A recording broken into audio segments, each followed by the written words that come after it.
Chris cartoon বাংলায় আপনাদের স্বাগত। আমাদের গল্পগুলি যদি আপনাদের ভালো লেগে থাকে তাহলে আমাদের চ্যানেলটাকে সাবস্ক্রাইব করে পাশে থাকা বেল আইকনটি ক্লিক করে দেবেন। মা, তোমার হাতে সত্যি জাদু আছে। তা আবার হয় নাকি? রান্না করতে আবার জাদু লাগে নাকি? আমি তো সেই জাদুর কথা বলিনি মা। তা কোন জাদুর কথা বলছিস শুনি? মানুষ এমনি এমনি বলে না যে তোমার হাতে জাদু আছে। আমি তাই বলেছি। কারণটা কি বলতো? এই যে তুমি রোজ রোজ এত সুন্দর রান্না করো, আর সবাই তোমার রান্না খেয়ে কত প্রশংসা করে। এভাবে তাকায়ও না মা। আমি রোজ তোমাকে একটু রান্নার কাজে সাহায্য করি, আর তুমি রোজ রান্না করো। আর ঠাকুমা তো সবসময় ঘরে শুয়েই থাকে, রান্নাঘরে একবার ঘুরেও তাকায় না। থাক না মিনু, রান্না তো আমি করি। আর তোর ঠাকুমার তো বয়সও অনেক হয়েছে, আবার রান্না করতে কত জোর লাগে। আর সবাই আমার হাতের রান্না খেতে খুব ভালোবাসে, তাই সবাই আমার হাতের রান্না খেতে চায়। তাই তো আমি তোর ঠাকুমাকে রান্না করতে বারণ করি। তাই তো তোর ঠাকুমা রান্না করতে আসে না। আর রান্না করতে কতজনই বা লাগে বল?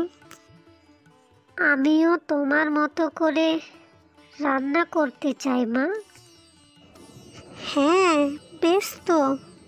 আমি তোমাকে আমার মতো করে রান্না করা শিখিয়ে দেব। তা একটু ভালো করে দেখে দেখে শেখ। তা শ্বশুর বাড়িতে গিয়ে তোমাকেই তো এত সুন্দর রান্না করে খাওয়াতে হবে। আচ্ছা মা, তুমি রান্না করো, আমি ঠাম্মাকে ঘুম থেকে ডেকে দিই।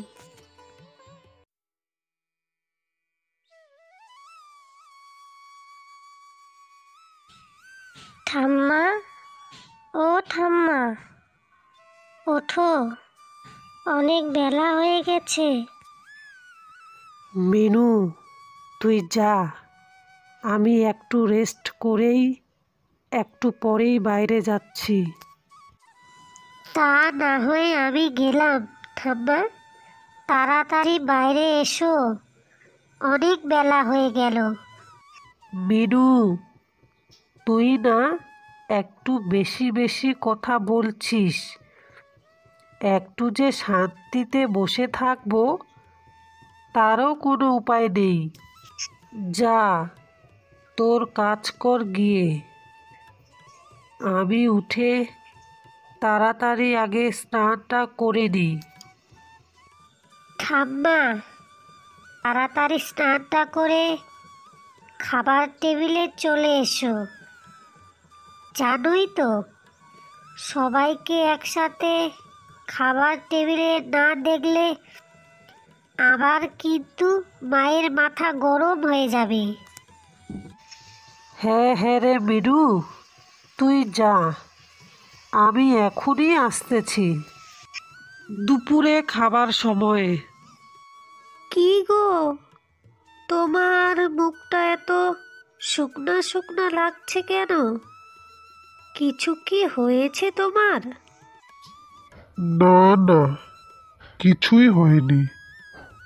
তুমি কি চুপচাপ আমাকে খেতে দেবে নাকি? ও মা, এত রাগার কি হলো? আমি এমন কি কথা বললাম? দেখো, মনটা এমনিতেই ভালো নেই, এখন চুপচাপ করে খেতে দাও। শরীর খারাপ নাকি বাবারে তোর? না মা, এমনিতেই মনটা ভালো নেই। আবার তুমি বলা শুরু করে দিও না। কি হয়েছে? না না, আমি ওসব বলতে চাইনি। কালকে তোর ছোট ভাই বাড়িতে আসছে, তাই তোকে বললাম। সত্যি বলছো মা? ভাই তো আমাকে আসার কথা একবারও জানালো না। ঠিক আছে, তাড়াতাড়ি খেয়ে দে, গিয়ে ঘুমা।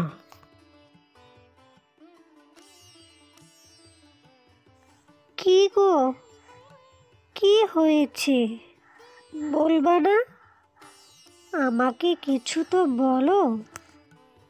তোমাকে না বললে কি হয়? কালকে জমিদারের টাকা দেওয়ার শেষ দিন। টাকা দিতে না পারলে জমিটা যে জমিদারের নামে লিখে দিতে হবে। এত বড় একটা কথা আর তুমি আমাকে একবারও বলনি? বলে কি হবে গিন্নি? তোমার কাছে কি কোনো টাকা আছে? তাই বলিনি।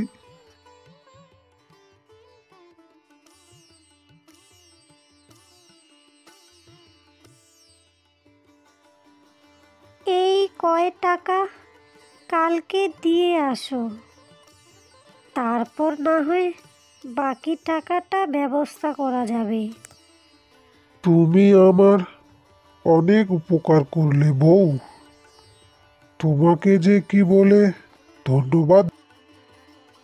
থাক, আমাকে কোনো ধন্যবাদ দিতে হবে না।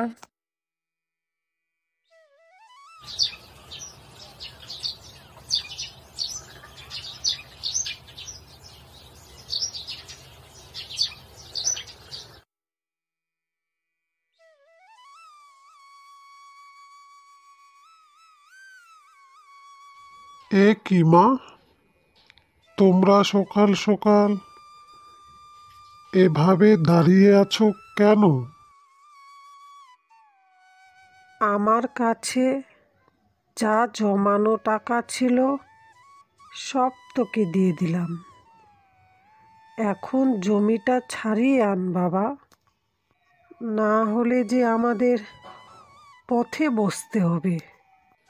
দেখেছো বউ, পরিবারের একজন বিপদে পড়লে কিভাবে সবাই পাশে দাঁড়ায়।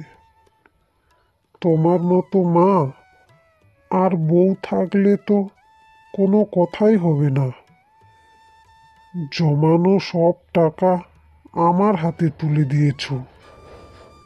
এই জন্যই পরিবারের দুঃখে সুখে